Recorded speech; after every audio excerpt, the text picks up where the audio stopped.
Hello everyone. तो आज हम लोग स्टार्ट करने जा रहे हैं कोऑर्डिनेट ज्योमेट्री। कोऑर्डिनेट ज्योमेट्री में हमारे पास दो पार्ट हैं। एक तो हमारा 2D है और दूसरा हमारा 3D है।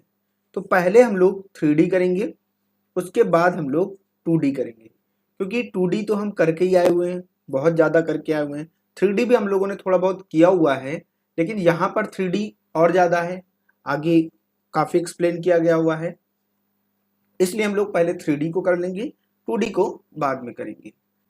2D की अगर हम बात करते थे तो हमारे पास सिर्फ दो चीजें होती थी, एक्स वाई प्लेन, यही होता है। और 3D में अगर हम 3D की बात करें,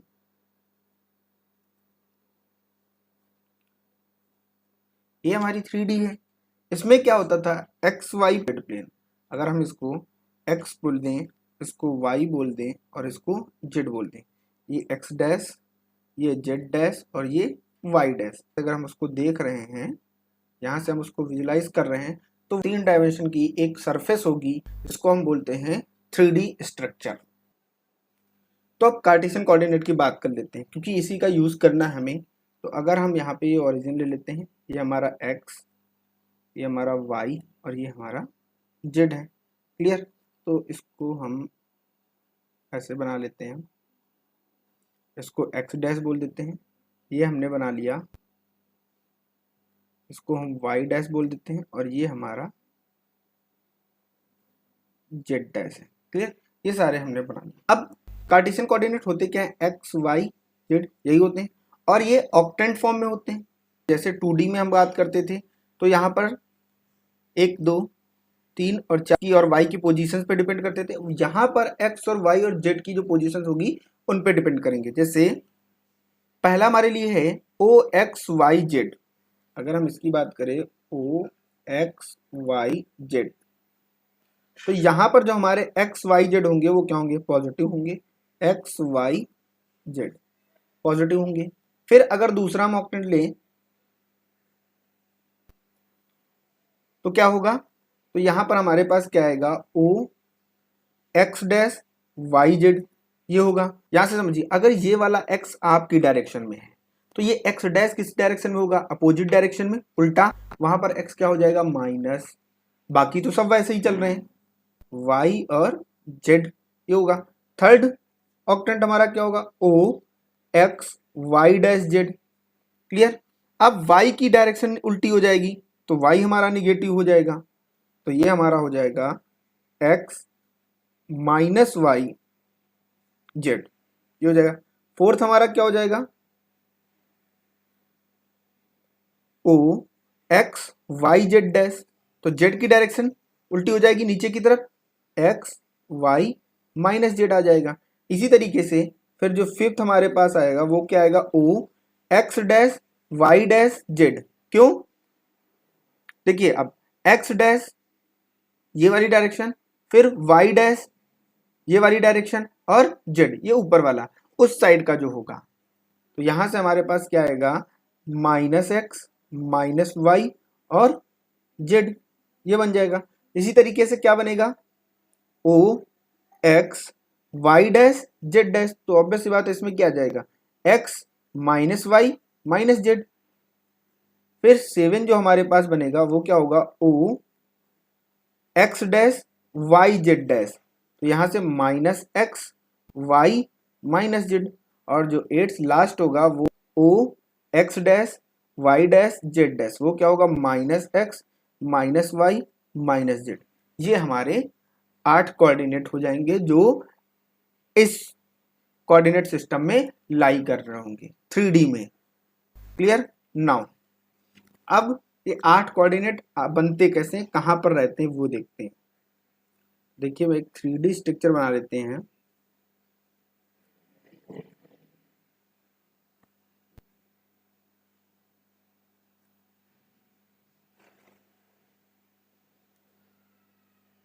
ये तो देखिए, 8 जो हमारे पास कोऑर्डिनेट्स हैं, 1 2 3 4 5 6 7 8, यही वो 8 कोऑर्डिनेट है।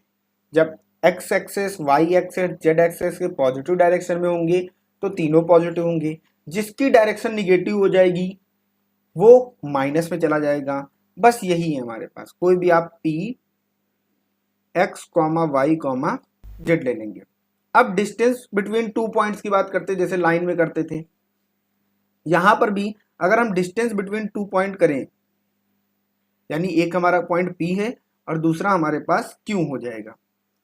उसको हम ले लेते हैं, ये x1, y1, z1 और दूसरा x2, y2 और z2 हो जाएगा। तो सेम वैसे ही निकलेगा, root of x2 minus x1 of square plus y2 minus y1 of square plus z2 minus z1 of whole square. ये सब कुछ वैसा ही है। अगर हमारे पास दो पॉइंट हैं, ये क्या कर रहे हैं, इनके बीच में, जैसे ये P और Q हमने ले लिया है, कोई पॉइंट है हमारे पास A जो इनको डिवाइड कर रहा है किसी रेशियो में, मान लेते हैं M1 और M2 में डिवाइड कर रहा है। तो इसके लिए भी जैसे हम लाइन में करते थे वैसे ही करेंगे। अगर हम x y z होंगे, यहाँ पर x1 y1 z1, यहाँ पर x2 y2 z2 होगा, यहाँ पर x y z होगा, तो सब कुछ वैसे ही चलेगा। जो हमारा x होगा वो क्या होगा, m1 x2 plus internally m2 x1 by m1 plus m2, ये होगा। इसी तरीके से y हमारा क्या हो जाएगा, m1 y2 plus m2 y1 by m1 plus m2 हो जाएगा। इसी तरीके से z क्या हो जाएगा, m1 z2 plus m2 z1 by m1 plus m2 हो जाएगा। तो ऐसे ही इसमें भी निकालेंगे। कोई भी हमारे पास पॉइंट दे रखा हो, अगर मिड में चाहिए होगा तो बाई 2 हो जाएगा, m1 और m2 दोनों क्या हो जाएंगे, 1 हो जाएंगे। नाउ अब projection of A point on A line, clear. जैसे हमने कोई लाइन ले ली, ये AB, हमें इस पे प्रोजेक्शन बताना है। तो अगर हम यहाँ पर परपेंडिकुलर ड्रॉ कर दें और ये हमने ले लिया Q और ये P, तो Q होगा किसका, P का प्रोजेक्शन ऑन AB। क्या लिखा है, the foot of perpendicular drawn from a point P to a line is called projection of the point on the line.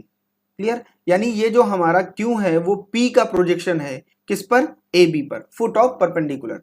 इसी तरीके से projection of A line segment on a given line. अब देखिए यहां पर जैसे हमने कोई लाइन ले ली और एक ये हमने लाइन ले ली, इसका प्रोजेक्शन बताना है। क्लियर। तो बहुत ही सिंपल, एक्चुअल में हम एंगल की ही बात कर रहे हैं, ठीक है। तो अगर हम यहां से ये हमने ये परपेंडिकुलर और ये परपेंडिकुलर ड्रॉ कर दिया, तो ये हमने लाइन ले ली AB और ये हमने ले लिया A डैश B डैश। तो ये प्रोजेक्शन है, कौन, A डैश B डैश। तो ऑब्वियसली बात है ये और ये दोनों इक्वली होंगे, ये लाइन और ये लाइन क्या होगी, इक्वल होगी। तो ये हमारा क्या है, ये प्रोजेक्शन है, ये हमारा क्या है, ये प्रोजेक्शन है किस पर, लाइन AB पर। तो इसकी बात कर रहे हैं। नाउ अब कुछ फॉर्मूले हैं, जैसे डायरेक्शन कोसाइन ऑफ लाइन क्या होता है, L equal to cos alpha, M equal to cos beta, N equal to cos gamma, ये सब कर चुके हैं 12th में। Relation between direction cosine, L square plus M square plus N square equal to 1, ये भी कर चुके हैं। Relation between direction cosine and direction ratios, ये होते हैं, ये आपको याद रखने हैं। एंगल बिटवीन टू लाइंस हमारा ये होगा। प्रूफ इसका नहीं करेंगे हम लोग। Cos theta equal to L1 L2 M plus M1 M2 plus N1 N2, और एक एंगल निकालने का फॉर्मूला ये भी होता है। ये सारे फॉर्मूले इंपॉर्टेंट हैं। नाउ अब क्वेश्चन करते हैं, यही जो पीछे फॉर्मूले किए हैं इसी पर बेस्ड क्वेश्चन है। ये सिंपल क्वेश्चन होते हैं, ऐसे ही पूछे जाते हैं।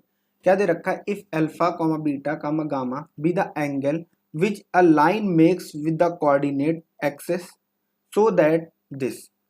तो हमने तो अभी किया हुआ है L is equal to cos alpha, M is equal to cos beta and N is equal to cos gamma.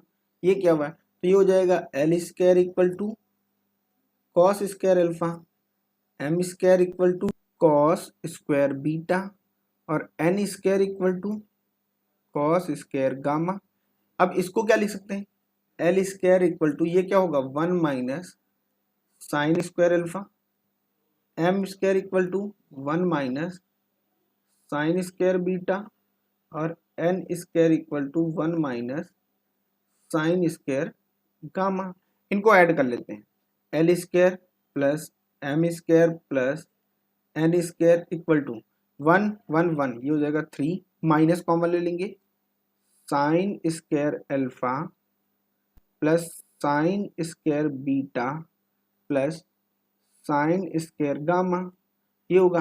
और ये क्या होता है 1 होता है, इसको उस साइड ले आएंगे, ये 1 is equal to 3 sine square alpha plus sine square beta plus sine square gamma.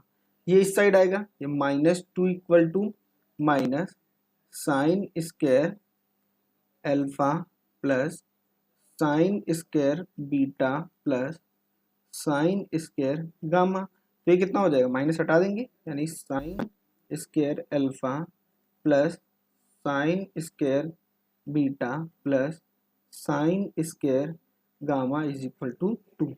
तो ये प्रूफ हो गया।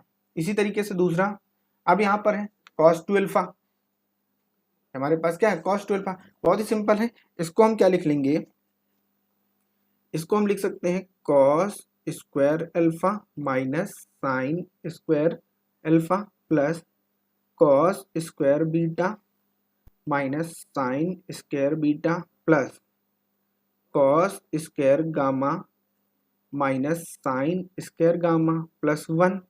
अब ये और ये एक पास लिखना है और इनको एक पास लिखना है, cos square alpha plus cos square beta plus cos square gamma minus sine square alpha plus sine square gamma beta plus sine square gamma plus 1। ये कितना है 1 होगा और ये कितना होगा -2 को अभी निकाला है और ये +1 दे रखा है, तो कितना आ जाएगा 0। ये भी प्रूफ हो गया। तो ऐसे ही सिंपल क्वेश्चन इसके होते हैं।